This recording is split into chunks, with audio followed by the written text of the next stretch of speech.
Grazie per aver accolto il nostro invito. Per noi questa è un'occasione veramente molto importante. È molto importante perché siamo riusciti a realizzare un'opera, un'iniziativa che ci sta particolarmente a cuore, che riguarda l'emigrazione, come ormai tutti voi sapete.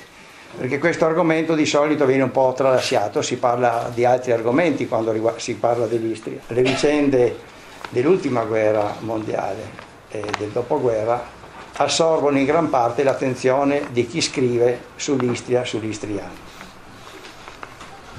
È per questo motivo che mi ero riproposto di interessarmi anche di questo argomento, e c'è stata una fortunata combinazione. Ho incontrato il professore Grossutti, che è appunto un esperto di immigrazione, che io ringrazio per essere qui con noi e per aver realizzato l'opera di cui poi vi parlerà, e assieme abbiamo deciso, perché mi sembra che sia esatto dire così, abbiamo deciso di intraprendere questa iniziativa, quest'opera. Dunque il libro che ci accingiamo a presentare, Via dall'Istria, di Xavier Grossutti, realizzato dall'Università Popolare di Trieste e dall'Unione Italiana di Fiume e coordinato per la fase editoriale da Aldo Flego, non riguarda le vicende dell'esodo del secondo dopoguerra, come il titolo potrebbe far presumere, ma abbraccia un periodo di tempo molto più ampio e poco esplorato in merito, che inizia nell'Ottocento per concludersi all'inizio degli anni 40. Si descrivono flussi migratori analizzati in modo dettagliato, il che rende questo libro affascinante nella lettura e di grande interesse documentario. Le principali mete di emigrazione erano i paesi europei, ma anche l'Egitto era una tappa praticata così come le due Americhe. Sembra che anche gli istriani siano poi stati attratti all'epoca, ad esempio, verso la California, dove si era scatenata la corsa dell'oro. Le numerose illustrazioni incluse arricchiscono il libro e raccontano storie di vita e retroscena di varie umanità. L'Università Popolare è orgogliosa di poter mettere questo lavoro a disposizione degli studiosi e di tutti quanti sono interessati a questo argomento, uno dei tanti che sono trattati nella nostra complessa vita di istriani. Un grazie sentito quindi all'autore Xavier Grossutti, che con passione, pazienza e competenza ha lungamente lavorato per concludere il lavoro. Sono parecchi anni, professore. Sì. Grazie anche ad Aldo Flego, che con generosa collaborazione ha coordinato la realizzazione del volume del CD-ROM che accompagna il volume stesso. L'opera ha potuto essere realizzata grazie ai fondi messi a disposizione della Regione Friuli-Venezia Giulia, alla quale va espressa la nostra riconoscenza.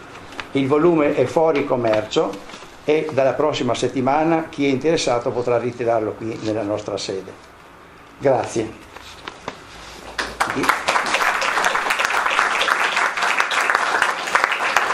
A questo punto passo la parola al dottor Aldo Flego. Prego. Io nel curare questo libro ho trovato il mio DNA. Mi sono ritrovato, ho trovato la mia famiglia, ho trovato la mia gente, ho trovato la nostra terra. Io sono un triestino, però sono anche un istriano, e quindi aver lavorato su questo libro mi ha dato una particolare soddisfazione. Buonasera a tutti, grazie per essere venuti così numerosi. Io voglio ringraziare innanzitutto l'Università Popolare che mi ha dato la possibilità di realizzare questo libro, il Presidente che ha avuto la sensibilità di voler approfondire un argomento che, come è stato più volte ripetuto in questa sera, non era stato studiato, non era stato approfondito. E poi voglio ringraziare anche Aldo Flego per la cura minuziosa con cui ha seguito la pubblicazione del volume. È un lavoro questo che parte qualche anno fa, esattamente alla fine del 2009, inizio del 2010, dell'emigrazione istriana, e con questo io, ma penso anche l'Università Popolare, ha voluto parlare sì del flusso complessivo dell'emigrazione istriana, ma anche parlare delle singole storie, delle vicende personali di famiglie e di molti istriani di cui si è persa traccia. Grazie.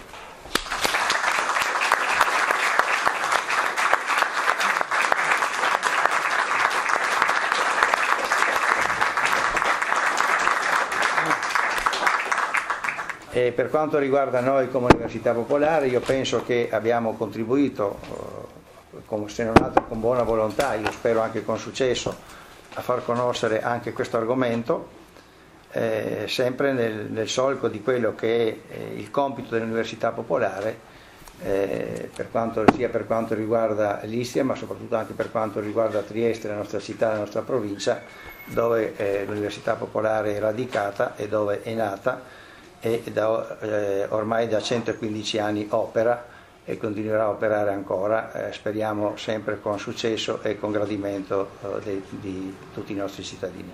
Grazie a voi che siete intervenuti e una buona serata.